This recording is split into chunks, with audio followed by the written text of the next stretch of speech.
This is what's left of the Romanian village Geamăna.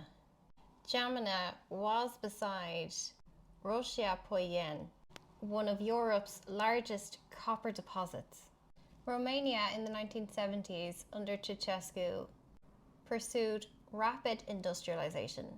Roșia Poieni was discovered to have Europe's biggest copper deposits, and Ceausescu's communist government prioritized copper production over the survival of Geamăna. The government chose Geamăna Valley as the tailings disposal site because it was remote, easy to dam, and cheap to flood. So in 1978, over 400 families were told to relocate. Some were given a small amount of compensation, most received nothing at all. And the entire Geamăna Valley was flooded with liquid mine waste, copper mining runoff. The church, once the centre of the village, has now become a landmark as its steeple rises above the sludge. State media was forbidden from covering this relocation or this ecological damage. And propaganda in Romania praised miners as national heroes.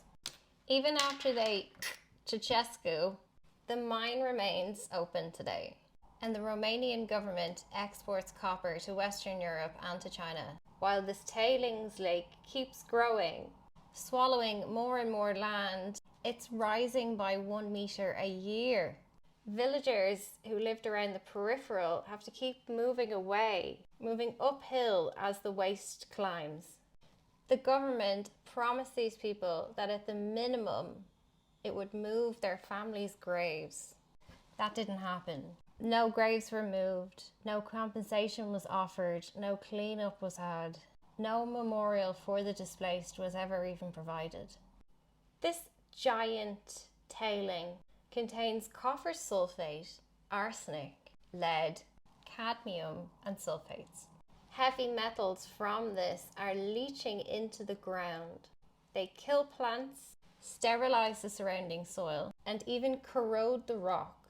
No fish or aquatic life can survive in this lake, and when it dries down in the summer, toxic dust is blown across the farmland in Romania. This mine is expected to continue operating until at least 2030 and beyond, and every day this tailing pool expands. Even after the mine closes, this will remain toxic for generations, for centuries if not treated.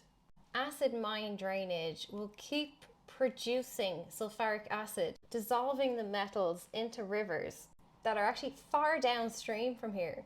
Without remediation, this site will remain barren, incredibly dangerous, and a long-term source of pollution, not just for Romanians, as dry tailings create airborne toxic dust. The Romanian communist leadership used copper exports to secure Western loans. It is state contractors that capture the profits. Cupramin are the state-owned Romanian company that still runs the Roșia Poieni mine. They sell large volumes of Romania's copper concentrate to foreign traders and smelters from Western Europe and China. Cupramin only extracts and sells the raw material. This is cheaper and generates less local value.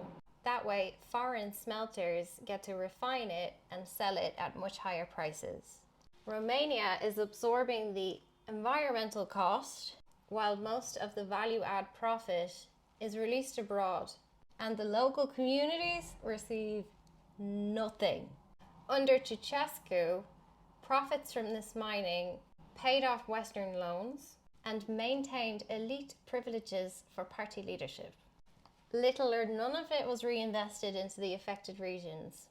Romania says that since communism, profits are funneled into central budgets. They tell Romanians that this is being used for pensions, but corporation watchdogs and EU reports have consistently noted that resource revenue in Romania is disappearing into opaque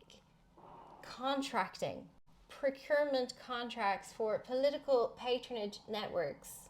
The same apparatchiks from the 80s who use Western terminology like grow the economy and support the miners to avoid addressing the ecological damage or the cleanup that's required here.